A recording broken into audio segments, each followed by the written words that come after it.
मेरा नाम डॉक्टर सविता किशन फोड़कर है। मैं एनडी हूँ, नेचुरोपैथी का लेक्चर देने।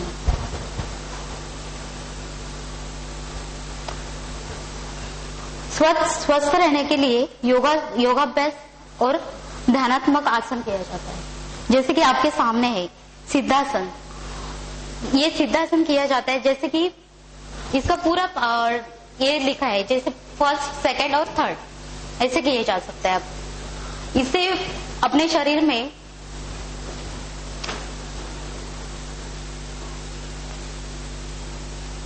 ध्यान और ब्रह्मचर्य के लिए एकदम सर्वोत्तम आसन है, तो इसको सिद्धासन कहा जाता है।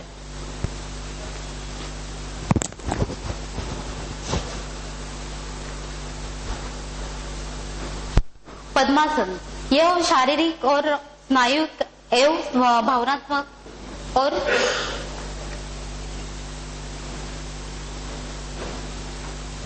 मैं खाली आसन बताती हूँ आपको। पद्मासन है, वज्रासन, और ये श्वासासन है, मकरासन है, पवन मुक्तासन है और नौकासन है। ये विपरीत करणी मुद्रा है और ये सर्वांगासन है। ये मस्तासन है, हलासन है और चक्रासन है। ये भुजंगासन है और शलभासन है, नौकासन है। ये धनुरासन है, चक्रासन है। ये सब आसन है अपने, जो मैं खाली आसन आपको दिखाती हूँ और इसका बाद में ये देती हूँ।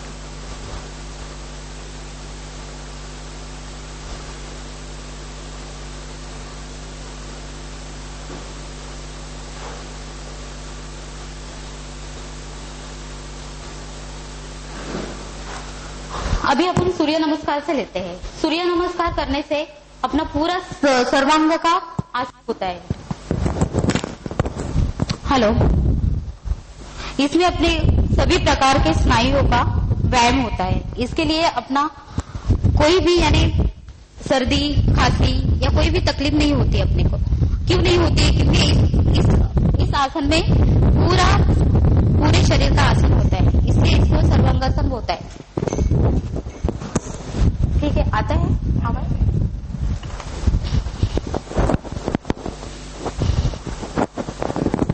अभी आवाज आता है? हाँ, ठीक है। तो इससे क्या अपना फायदा होता है? यदि सर्दी हो गई तो डॉक्टर के पास में जाते हैं। बहुत खांसी होती है अपने को, हाँ, एलोपैथिक या कोई भी दवाई लेके वो खांसी रुक जाती है, बराबर है, यानी वो दबाई जाती है। तो दबाने से क्या होता है? अस्थमा होने का चांसेस रहता है। लेकिन इससे ऐसा नहीं होगा। योग और नेचुरोपैथी में ऐसा नहीं होगा। क्या कर सकते हैं अपन? एक तो सूर्य नमस्कार कर सकते हैं। दूसरा अपन ये कर सकते हैं कि जैसे 21 तुलसी की पत्तियां ले सकते हैं, 21 तुलसी की पत्तियां और 4 काली मिर्च, इसका काढ़ा बना सकते हैं। एक गिलास में उबाल देने का और उसको आधा कप करने का। आधा कप करेंगे और वो पिएंगे, यानी काढ़ा पिएंगे तो कफ वगैरह सब बैठ जाता है उसमें, बराबर है। दूसरा क्या करेंगे? बहुत नाक में से पानी आ रहा है तो आप क्या करोगे? एक पत्ता गोभी और हल्दी उबाल के उसका स्टीम ले लेंगे। स्टीम लेने से क्या होएगा? पूरा ओढ़ के स्टीम लेने से पूरा टॉक्सिन जो अपने अंदर रहता है वो सब बाहर निकल जाएगा। जैसे कि यहाँ पर सूजन होती है, इन्फेक्शन होता है बॉडी के अंदर, तो इन्फेक्शन दूर हो जाएगा। तीसरा क्या होता है कि गले में खारश होती है तो अपने को बोलने के लिए नहीं होता है, या अपन ये नहीं कर सके क्योंकि देखो कि अभी बहुत खांसी आ रही है, अपन बोल नहीं सकते हैं और कहाँ पर जाना है, तो अपन तुरंत क्या कर सकते हैं? तुरंत तो पानी की गुल्ली, यानी क्या करेंगे? पानी में, वार्म पानी में, गर्म पानी में नमक डाल के उसका गार्गिल कर सकते हैं, बराबर है। और बाहर जाएंगे किधर भी कुछ भी नहीं मिलेगा तो क्या कर सकते हैं? 2 काली मिरी और साइड में एक लौंग लगा सकते हैं। उससे क्या होगा? ये गर्म होगा, यानी उससे आपको खांसी नहीं आएगी, बराबर है। ये कर सकते हो, ये करेंगे और सूर्य नमस्कार करेंगे तो कभी भी वैसा होगा ही नहीं अपने को। यानी योगा और निसर्ग उपचार ये दोनों साथ में होना चाहिए। योगा भी करेंगे, अभी मैं जैसे मोटी हूँ, योगा करके ही पतली होंगे ऐसे नहीं। योगा और नेचुरोपैथी यानी आहार उसके साथ में रहना चाहिए।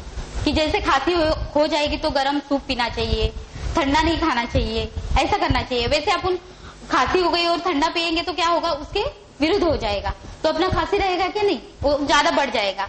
मेरे से ज्यादा तो आप टैलेंटेड हो, मेरे से ज्यादा आपको आता है, फिर भी मैं बताती हूँ कि क्या करना चाहिए। दूसरा क्या कर सकते हैं, पेट की बीमारी, पेट में बहुत ज्यादा गैसेस हो गया है अपने को, तो अपन क्या कर सकते हैं, तो पेट में ज्यादा गैसेस हो गया, अपन ओवा खा सकते हैं, ओवा में धना जीरू मिक्स वगैरह वो सब खा सकते हैं। लेकिन बहुत ज्यादा ही है तो आप क्या कर सकते हो उसमें, तो क्या करना चाहिए आपको, नारियल की करवंटी है, उबाल कर उसको कपड़े से छान लेना चाहिए, कपड़े से छान के वो पानी पीना चाहिए, थोड़ा थोड़ा, ज्यादा भी नहीं, एकदम पानी पीना नहीं, एक एक घूट करके पानी पीना है, यानी थोड़ा थोड़ा करके पानी पीना है, एकदम भी नहीं पीना चाहिए। आपको पेट में ज्यादा तकलीफ होगी तो क्या कर सकते हैं, मिट्टी की लपेट लगा सकते हैं अपन, जैसे कि ये देखो,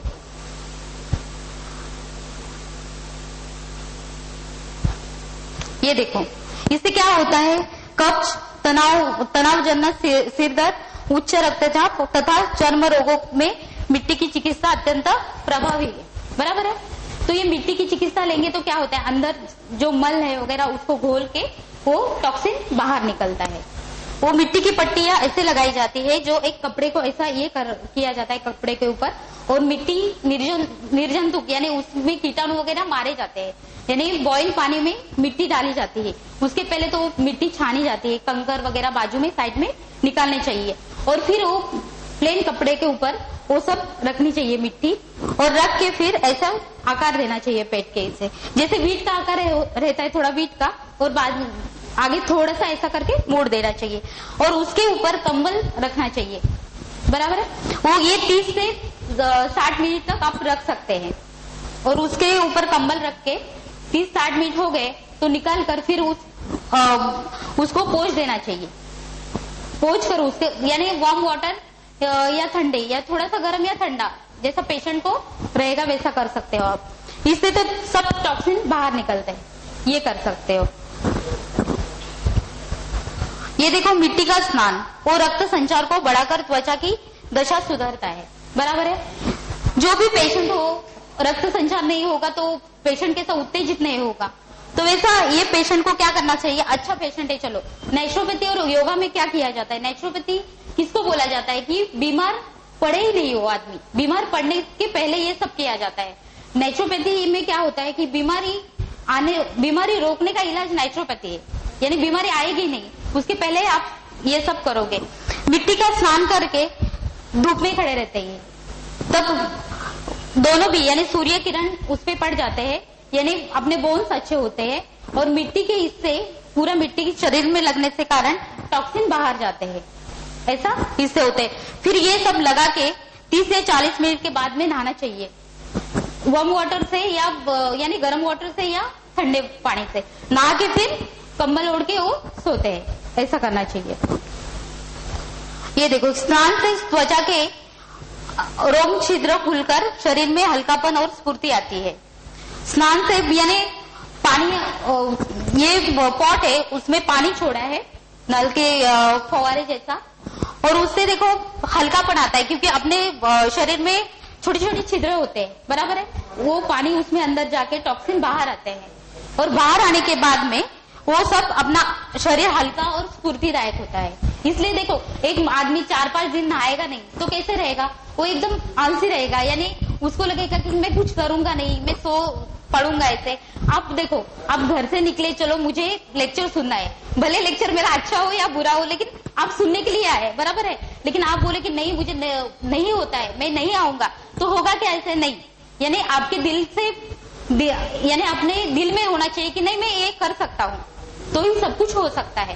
जैसे कि योगा और नेचुरोपैथी, आप ये सुनकर घर पे आसन करेंगे और नेचुरोपैथी जैसा आहार लेंगे तो डेफिनेट कभी बीमारी नहीं पड़ोगे, है कि नहीं, ऐसा।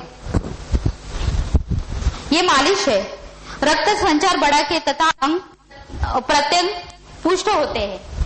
अब उन मसाज करते हैं, तो मसाज कैसे करते हैं, हमेशा गलत तरीके से मसाज होती है घर पे, वो कैसा होता है, अब उन मसाज ऐसे करते हैं, ऐसे करते हैं, ऐसा नहीं, ऐसा उल्टा करना चाहिए, क्योंकि ये छोटे छोटे छिद्र होते हैं यहाँ पर, जो अपने बालों के दिशा के साइड से वैसे करेंगे तो अंदर वो जाके फिर टॉक्सिन बाहर निकलता है, इसलिए मसाज ऐसे उल्टी तरह से की जाती है। बराबर है। वो तो आप तो करते होंगे, फिर भी कोई नहीं करता है तो वो बराबर वैसे करके उसमें सेक लेना चाहिए। सेक लेके फिर उसको वो पेशेंट को आराम होता है। ये कलर थेरेपी है। ये ऊपर का बैंगनी है, पीला है, हरा है और रेड है। ये विभिन्न कलर के चिकित्सा है।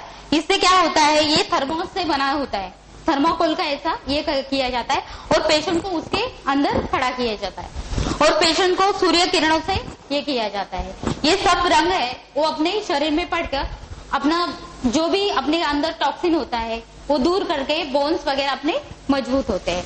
ऐसा रहता है। कभी पत्ता गोभी का बनाया तो कभी सब पाले सब्जियां, 4-5 पाले सब्जियां इकट्ठा करने का, उसका बनाने का, मूली का पराठा किया तो वो पराठे खा सकते हैं आप। बराबर है। उसके साथ चटनी अच्छी पुदीना की, उसमें थोड़ी सी मिर्ची हरी मिर्च डाली, थोड़ा सा लहसुन डाले आप, थोड़ा सा नमक डाले उसमें और थोड़ा सा धनिया और थोड़ी सी इमली या पुदीना, तो एकदम चटनी अच्छी हो जाएगी। उस चटनी के साथ में पराठे तो खाएंगे ना आप, वो तो मना नहीं करेंगे। बराबर है। दूसरा, दोपहर के खाने में क्या खाओगे आप? दोपहर के खाने में वही पराठे, उसके साथ काकड़ी, मूली, बीट वगैरह रहेगा, उसका कचुम्बर करके जो आप सब्जी खाएंगे उसके साथ वो आप खा सकते हैं। सही बात है ना। तो सब खा सकते हैं। 4-5 बजे के बाद में आप जूस पी सकते हैं या फ्रूट्स कुछ भी खा सकते हैं। 7 बजे के बाद में एक सूप पी सकते हैं और रात को जल्दी 7 बजे के बाद में 8 बजे खाना खाना चाहिए। क्यों मालूम है? जल्दी खाना खा के थोड़ा सा टहलना, इधर जाना या वॉक करना वो सबसे बेहतरीन होती है। जैसे ही खाना खाओगे और वैसे ही सोओगे, वैसे गैसेस ज्यादा बढ़ेगा, सुबह उठने के लिए नहीं हो जाएगा, क्योंकि और भी दिक्कत आ जाएगी उसके अंदर। तो वैसा नहीं करते, 8 बजे खाना चाहिए। अभी ये सब लोग बोलेंगे कि हम बिजनेस करते हैं, हम तो 8 बजे खाना नहीं खा सकते, हम तो लेट खाएंगे। तो चलेगा ना, जैसे आते आते थोड़ा 2-2 घंटे के बाद में खाना खाना चाहिए। और नहीं खाओगे तो क्या होगा, आपको एसिडिटी बहुत सारी हो जाएगी। जैसे ही एसिडिटी हो जाएगी, सब बीमारियां उसमें, एसिडिटी, गैसेस, फिर वॉमिटिंग हो जाएगी। वो सब टालने के लिए आप क्या कर सकते हो, 2-2 घंटे के बाद में आपने कुछ भी खाया, स्प्राउटेड मूंग है, चना है, वटाना है, थोड़ा थोड़ा खाया तो हो सकता है। जिनको ज्यादा गैसेस है, बहुत गैसेस होता है, उसने चना, वटाना, बटाटा ये सब खाना बंद करना चाहिए। ये सब खाना ही नहीं चाहिए। जैसे ही वो खाएंगे तो वैसा उनका दर्द ज्यादा बढ़ेगा, तो वो खाने में अवॉइड करना चाहिए। ये हो गया खाने का, कैसे खाने का वो पद्धत हो गया अपना, कैसे खाते। अभी इसमें देखो, कटी स्नान, मेहन स्नान, इसमें सब देखे, टब स्नान वगैरह, ये सब टब स्नान, मालिश, गर्म ठंडा पानी या सेक या मिट्टी का गुनगुना पानी, या ये अभी देखो जैसे एक पेशेंट है या घर पे कुछ है, उनको मोशन आता ही नहीं है, तो आप क्या करोगे उसके लिए? थोड़ा सा हल्का सा पेट के ऊपर मालिश करना, कोई भी तिल का तेल, खोबरेल तेल या कोई भी कोकोनट ऑयल आप डाल सकते हो, थोड़ा सा मालिश करना पीठ के ऊपर, मालिश करके थोड़ा सा सेकना पीठ के ऊपर या पेट के ऊपर, दोनों साइड में थोड़ा सा सेकना हल्का सा, उसको पानी देना, थोड़ा सा उसमें धनिया डालना, धनिया ने अक्खा धना होता है ना, अक्खा धना वो डालना, धना जीरो बोलते हैं आप, तो धनिया अक्खा होता है वो डालने का, थोड़ा सा ओवा डालने का, थोड़ा सा आप ये डाल सकते हो, उसमें जीरा पाउडर डाल सकते हो, वो रात को भिगो के सुबह दे सकते हो या उबाल के भी दे सकते हो, उसमें थोड़ा सा हल्दी भी डाल सकते हो। बराबर है। तो वो सब उबाल के पानी भी दे सकते हो, लेकिन उसको फिर भी नहीं आ रहा है, मोशन क्लियर नहीं हो रहा है, तो क्या करेंगे, पानी का उसको एनिमा देना है, वार्म वाटर का भी दे सकते हैं या नींबू का भी थोड़ा सा ये डाल के एनिमा दे सकते हैं। एनिमा सबसे बेस्ट है, वो आंतों को सफाई कर देता है। बराबर है। तेल का भी दे सकते हो। वो किसके लिए, जैसे कि एक पेशेंट है, उसको अभी पाइल्स हो गए एक पेशेंट को, तो उसको क्या क्या वर्ज करना चाहिए, मिर्ची और लहसुन नहीं खाना चाहिए, वो सब खाएगा तो उसको और भी ज्यादा तकलीफ होगा।